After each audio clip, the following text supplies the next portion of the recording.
Hello students, कैसे हो बच्चों। उम्मीद करता हूँ एकदम फर्स्ट क्लास हो गए, स्वस्थ और मस्त हो गए।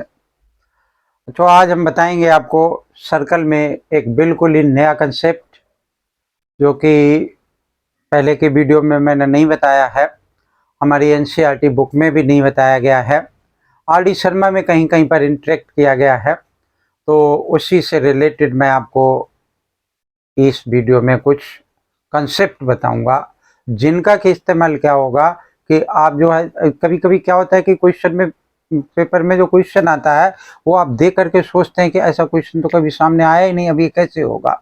तो उसी टाइप का ये एक कंसेप्ट मैं बताऊंगा, जो कि लिखा हुआ है कि length of the common tangent.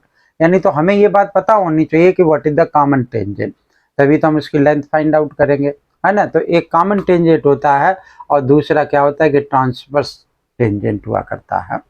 तो पहले एक एक से बात करते हैं।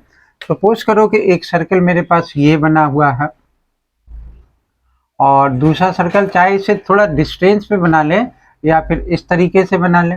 ये इसका सेंटर है, ये इसका सेंटर है, यहाँ से एक टेंजेंट ऐसे चला गया जो दोनों सर्कल से पास हुआ, इस तरीके से। ठीक है, ये पॉइंट ऑफ कांटेक्ट है, ये सेंटर है, ये पॉइंट ऑफ कांटेक्ट है दोनों का।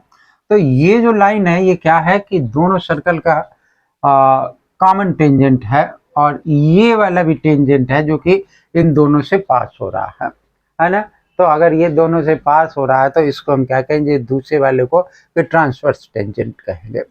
तो अब इसकी लेंथ कैसे निकालेंगे और इसकी लेंथ कैसे निकालेंगे, इस बात पर हम क्या करेंगे कि फोकस करेंगे। ठीक है, तो बनाते हैं थोड़ा सा अच्छा सा डायग्राम ताकि आपको क्लियर हो। तो यहाँ मैंने लिखा कि length of the common tangent. Suppose कर लो कि यहाँ लिख लेते हैं कि लेंथ ऑफ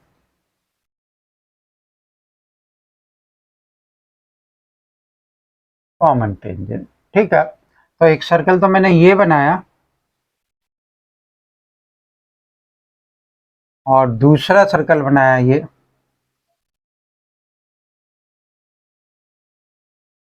थोड़ा और राउंड हो जाए तो अच्छा है।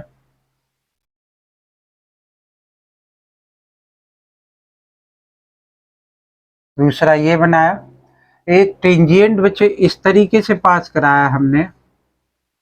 ठीक है, ये इसका सेंटर है, ये इसका सेंटर है, ओ इसका नाम डाल लिया, ओ डैश इसका नाम डाल लिया। ये पॉइंट ऑफ कांटेक्ट है और ये भी क्या हमारा कि पॉइंट ऑफ कांटेक्ट है। ठीक है, तो हमने क्या किया कि यहाँ से इसको ज्वाइन कर दो, यहाँ से इसको ज्वाइन कर दो। ठीक है, अब इसको इससे ज्वाइन कर दिया तो हमारे पास क्या बन गया कि एक नाम ओ डाल लिया और दूसरे का नाम हमने क्या डाल दिया कि ओ डैश डाल दिया। तो length of the common tangent क्या मान लें कि ये टी मान लिया और इसको मैंने मान लिया कि ये टी डैश है। तो कॉमन टेंजेंट टी और टी डैश की लेंथ मुझे क्या करना है कि फाइंड आउट करनी है।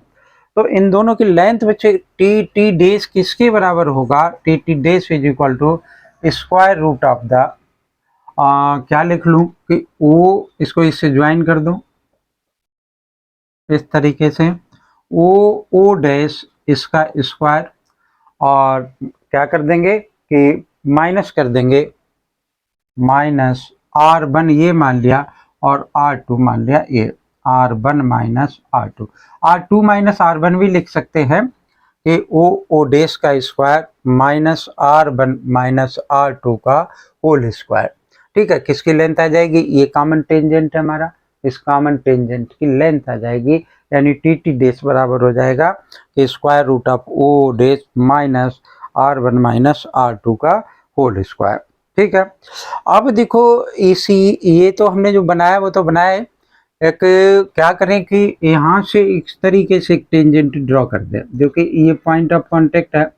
अगर इस तरीके से ये पॉइंट हमने क्या किया कि एक टेंजेंट ड्रॉ कर दिया, तो ये वाला जो टेंजेंट है इस तरीके से गया है, इसका नाम क्या मान लें कि ये एक ट्रांसवर्स टेंजेंट है। क्या है, ट्रांसवर्स टेंजेंट है।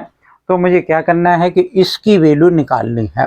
क्या नाम डाल लूँ, तो इसका नाम ए यहाँ पे डाल लेता हूँ। ये पॉइंट ऑफ कांटेक्ट है ए और ये पॉइंट ऑफ कांटेक्ट है, इसका नाम डाल लिया मैंने बी। तो यहाँ मैंने लिखा कि लेंथ ऑफ ट्रांसवर्स टेंजेंट, ठीक है। और लेंथ ऑफ ट्रांसवर्स टेंजेंट बच्चे क्या होगा कि ये मैंने क्या लिख लिया कि ए बी, यहाँ से यहाँ तक क्या है, ये ए बी है, तो ए बी आ गया is equal to square root of, ये ओ और ओ डेश है तो ओ डेश का स्क्वायर लिख लिया, प्लस का साइन लगा लिया, क्या आ गया हमारे पास R1 माइनस R2 और इसका होल स्क्वायर, ठीक है।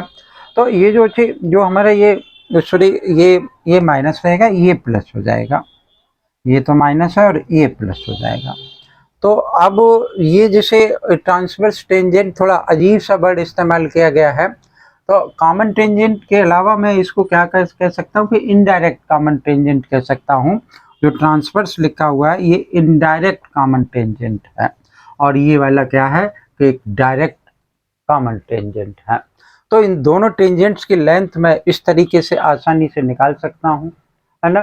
तो हमारे जैसे बुक है उसमें इस टाइप RD शर्मा में एक आध बच्चों क्वेश्चन दे रखा है, लेकिन हमारी NCERT बुक में या अदर बुक्स में अवेलेबल नहीं है। तो आपके लिए बहुत ही इम्पोर्टेंट ये कंसेप्ट है, जिस किसी को भी नहीं मालूम है वो आप ये वीडियो देखें, अब कहीं पर जो नोट्स बना रहे हों वहाँ पर इसको लिख करके रखें, ताकि कभी भी ऐसा क्वेश्चन जैसे मैं कराऊंगा इस टाइप से क्वेश्चन देखना पड़ेगा, ढूंढना पड़ेगा कि किस एग्जाम में कब आया इससे रिलेटेड कोई क्वेश्चन, तो मैं आपको बताऊंगा, ठीक है। अगर भी ये समझ में आया हो, वीडियो अच्छी लगे तो आप ज़रूर लाइक करें, चैनल अगर सब्सक्राइब नहीं कर रखा हो तो चैनल को सब्सक्राइब कर लें, और वीडियो बच्चे जब भी देखा करें आप कंप्लीट वीडियो देखा करें ताकि आपको कुछ समझ में आए, आपको लगे कि हाँ कुछ बताया गया, ठीक है। तो थैंक यू, जय हिंद।